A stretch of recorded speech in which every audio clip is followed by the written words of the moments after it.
If you are like 25% of most speakers, your communication is terrible. Your electronic communication, there's probably something either wrong with your website or your email. Maybe you, maybe not, but there might be a problem you don't even realize. My name is Lee Hayes. I am the founder of Path to the Main Stage, where I help emerging speakers get on more stages by teaching the business of speaking. So today's tip is going to be a little less formal. I made a list. This week I did a call to speakers, and I found so many problems with speaker websites and emails, it was maddening, so I wanted to share it so you're not doing these things. Out of the 40 or 50 speakers that wrote, here's a list of issues I found. There were 10 problems out of 50 speakers. That's 20%, and I'm sure there's some I didn't write down. The first one was they sent me a go to my website, and the website link didn't work. Check your website links periodically. The next one was, the form. So many websites have contact forms. No emails, no phone numbers, just a form. First tip is you should have a backup system in case there's something wrong with your form. Your form might be perfect, but it could break at any time because of updates to the website that you're using, problems with other issues on the internet. Have a backup, have an info at email, have a phone number. Let clients reach you. So, the form. Here are problems with forms. The first one was ridiculously demanding. There must have been 20 questions on it, most of which had nothing to do with me. I'm reaching out for my client, so some of the questions I couldn't even answer, and the other ones were really to do with consulting, because this, I guess, was a speaker who's a consultant who wants to speak. They responded to a call to speakers, but when I tried to reach out to them, it was all about their consulting. Make sure that if your business is speaking, that people who want you as a speaker can ask the questions they need. And a lot of these things, so the fields were all required. Make them optional if they're not pertinent information. Next thing is difficult formatting. One of the required items for one of the speakers' contact sheets was a URL. Okay, I'll put my URL in there. It did not matter what format I tried. HTTP, // the email, rejected format. Okay, www, period, rejected. Every format I tried to cut and paste from the line on Google and then paste it in, rejected. Well, because it rejected my URL, I could not talk to that speaker, so whoever you are, I couldn't reach you.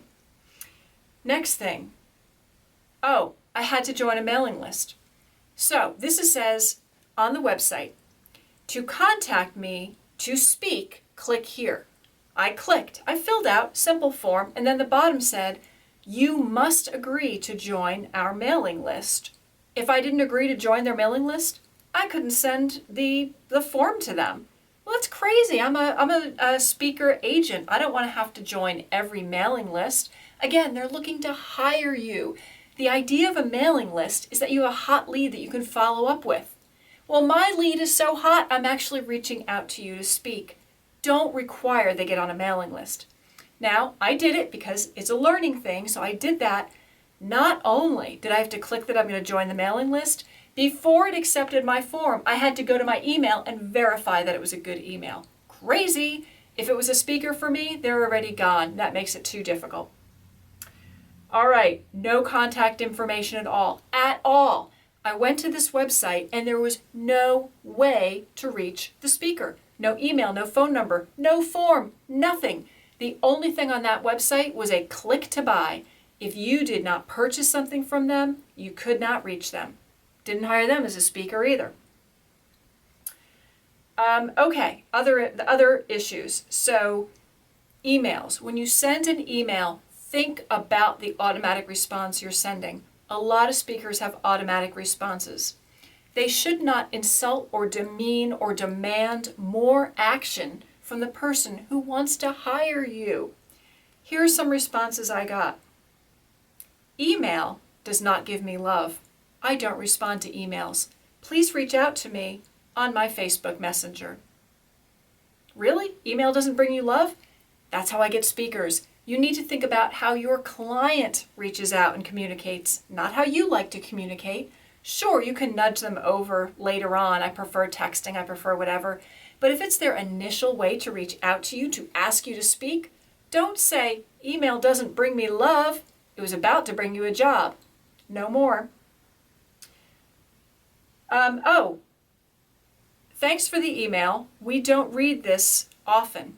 If it's urgent, resend the email and write urgent in the subject line. So what that tells me is you are checking email. You're just telling me that you don't want to read too closely unless it's urgent. Well, it wasn't urgent for me to get you as a speaker. Do you really want to make me send a second email? Okay, here's another one. Not too bad, but still unnecessary.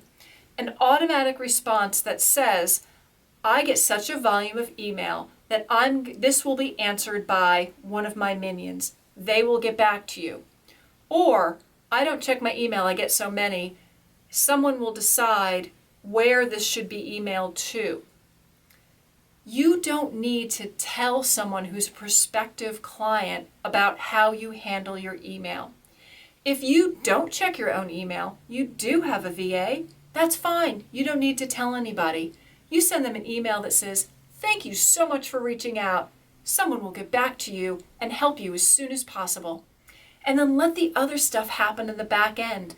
Let your minions look and see where that email needs to be routed. See how urgent it is for you.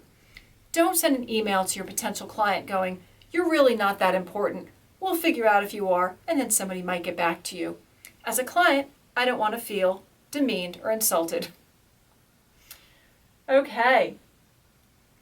Other things. I've had speakers on their website say, I only answer if you tweet me. I only answer through Messenger on Facebook. Or you require a budget. I never require a client to put a budget in because there's so many reasons. They don't know.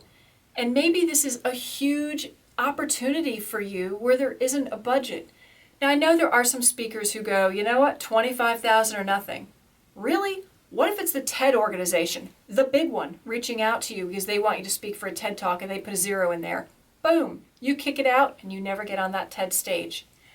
Really think about those items in your form for contact. Are these really things you need to know right now? Don't cut out potential clients by just annoying them. Check your form regularly to make sure the link works.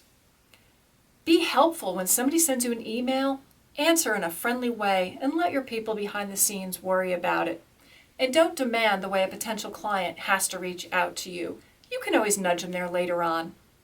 Communicate clearly. Communicate cheerfully. Make it easy to reach you. And you will get on more main stages. And if this tip was helpful to you, check out Path to the Main Stage. Sign up for my email so I can send you tips every week.